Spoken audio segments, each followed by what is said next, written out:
projet SBWRC, Unilassal est en charge de la conception et l'élaboration d'un des 3 prototypes de matériaux isolants à base de coproduits agricoles. Nous avons choisi de nous concentrer sur l'étude des coproduits issus du maïs et du colza qui sont des cultures très présentes sur le territoire concerné par le projet Interreg FME. Nous avons choisi de nous focaliser, après cette étude approfondie, plutôt sur la moelle de maïs. On a détecté sur la moelle de maïs des caractéristiques particulièrement intéressantes, une légèreté et surtout une capacité isolante qui est assez proche de ce qu'on va trouver sur les matériaux du commerce. Point important pour le projet SBWRC, c'était de pouvoir aboutir à une commercialisation de ce produit. Donc il était nécessaire que la ressource soit présente en grande quantité, ce qui était le cas pour la moelle de maïs. Donc ça a été nos 2 critères, les propriétés scientifiques remarquables pour un isolant et la disponibilité de la matière à échelle industrielle. Nous avons déjà soumis notre prototype à des artisans et nous avons déjà eu un fort intérêt pour notre prototype vis-à-vis de ces artisans. Et nous avons d'ailleurs été contactés à l'issue de ces ateliers et à l'issue de différents articles par un industriel qui est particulièrement intéressé. À l'heure actuelle, nous avons identifié un fournisseur qui a breveté même la séparation entre la partie écorce de la canne de maïs et la moelle. Et cet industriel est en capacité de fournir cette moelle à échelle industrielle. Et il a déjà d'ailleurs des produits commerciaux à partir de cette moelle puisqu'il la vend comme absorbant à l'heure actuelle.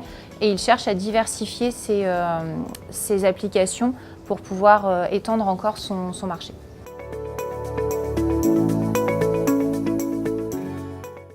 Donc nous avons effectivement réalisé les tests au feu pour l'ensemble des prototypes d'SBWRC et nous avons comparé notre prototype à du polystyrène expansé, le matériau qui est assez classique dans le commerce.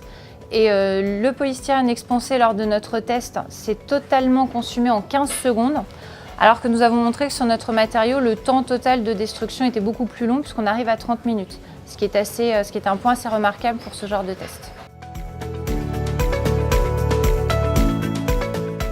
À l'heure actuelle, dans le domaine du bâtiment, ce qui va freiner l'utilisation des produits biosourcés, c'est son caractère durable.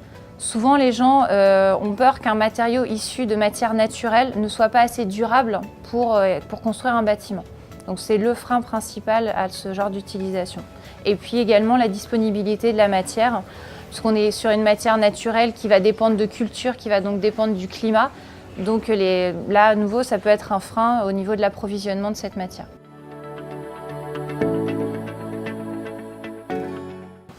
Alors sur le produit fini, sur notre matériau fini, nous menons plusieurs tests. Des tests de conductivité thermique, donc on regarde par rapport à notre référence, le polystyrène, si on est dans une bonne gamme de conductivité thermique, donc si notre matériau est isolant. Ce qui est le cas, puisqu'on arrive, en comparant les deux, on a exactement la même conductivité thermique pour le polystyrène expansé et pour notre matériau. On regarde également ses propriétés mécaniques pour essayer de mesurer son caractère manipulable. Il faut qu'il puisse, en conditions réelles, être manipulé par les artisans qui vont devoir l'installer.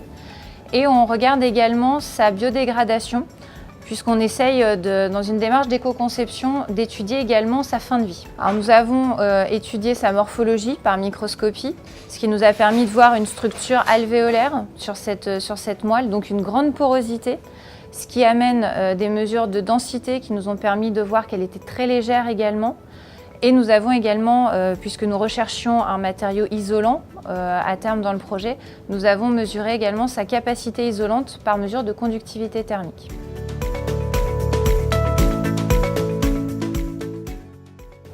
Nous allons continuer les recherches sur ce type de matériaux, notamment en faisant varier la densité des panneaux et en développant des liants biosourcés pour moduler les propriétés des panneaux et pouvoir les adapter à des nouvelles applications, notamment en lien avec des industriels qui sont en contact avec nous et qui sont intéressés par ces nouveaux matériaux.